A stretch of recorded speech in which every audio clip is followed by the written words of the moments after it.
Hello and welcome back to this edition of TTF Reads. In our previous podcast, we had focused on the guided reflection protocol, a process for individual teacher reflection. In this edition, we focus on processes for group reflection. My colleague Kritika and I, Sandhya, will continue reading from the article Reflection is at the Heart of Practice, written by Simon Hole and Grace Hall McEntee. I will be focusing on the general guidelines and process details provided by the authors, and Kritika will be reading out the specific examples. So here goes. Schools are social places. Although too often educators think and act alone, in most schools, colleagues do share daily events. Stories told in teachers' lounges are a potential source of rich insight into issues of teaching and learning and can open doors to professional dialogue. Telling stories has the potential for changing individual practice and the culture of our schools.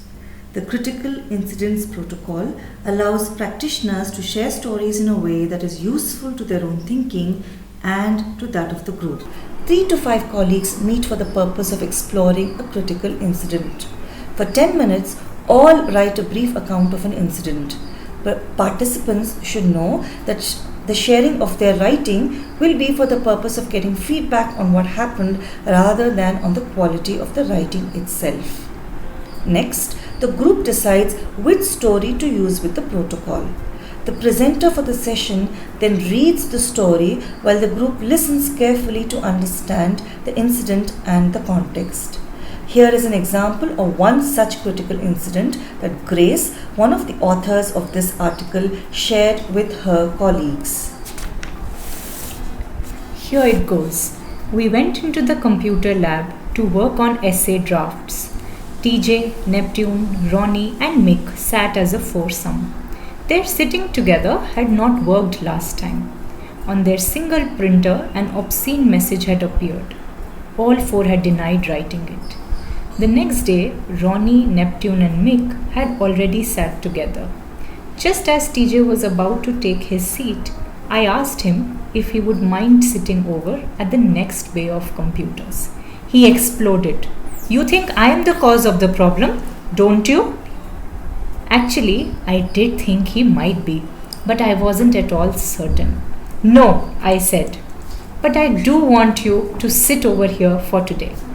He got red in the face, plunked down in the chair near the 3 other boys, and refused to move. I motioned for him to come with me. Out in the hall, I said to him quietly, "The bottom line is that all of you need to get your work done."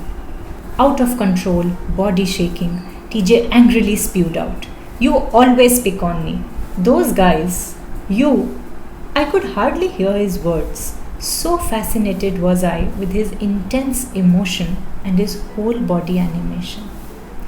Contrary to my ordinary response to students who yell, I felt perfectly calm. I knew I needed to wait. Out of the corner of my eye, I saw 2 male teachers rise out of their chairs in the hallway about 25 feet away. They obviously thought that I, a woman of small stature, needed protection. But I did not look at them. I looked at TJ and waited.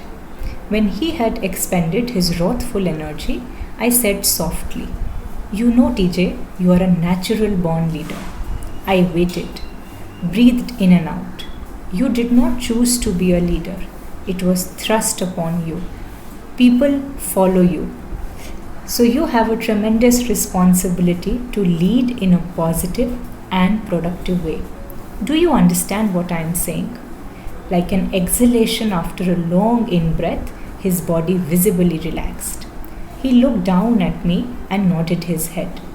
Then he held out his hand to me and said, "I'm sorry."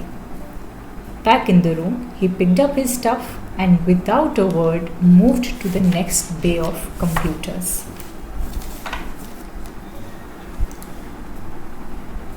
So after the critical incident is shared, colleagues ask clarifying questions about what happened or why the incident occurred.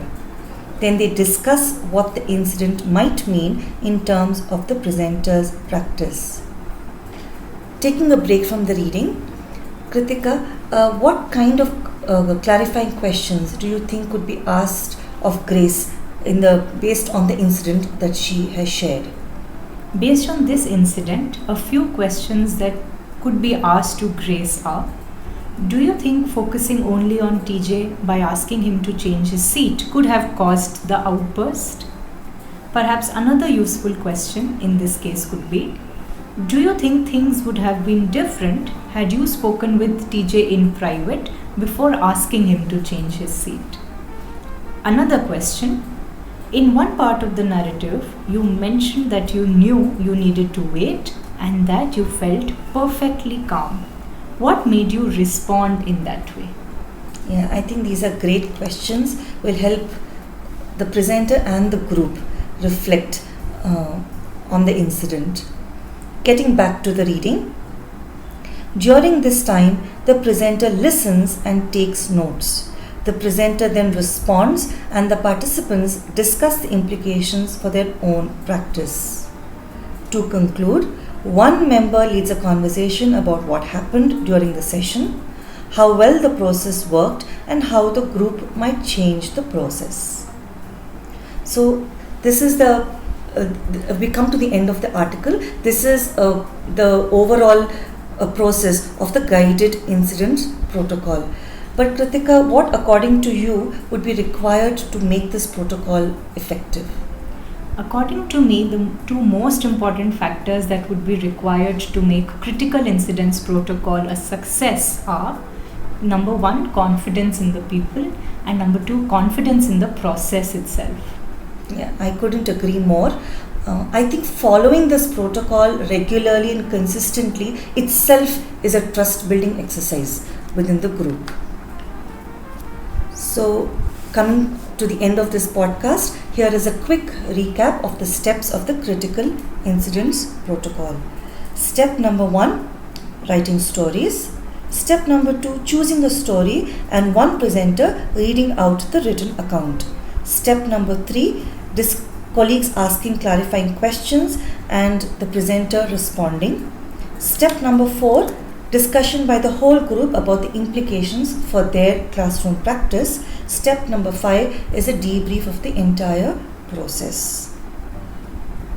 We hope this article helped you generate some ideas on becoming reflective practitioners. Thank you for listening to this podcast. Stay tuned for the next edition. Till then, stay tuned, stay reflective.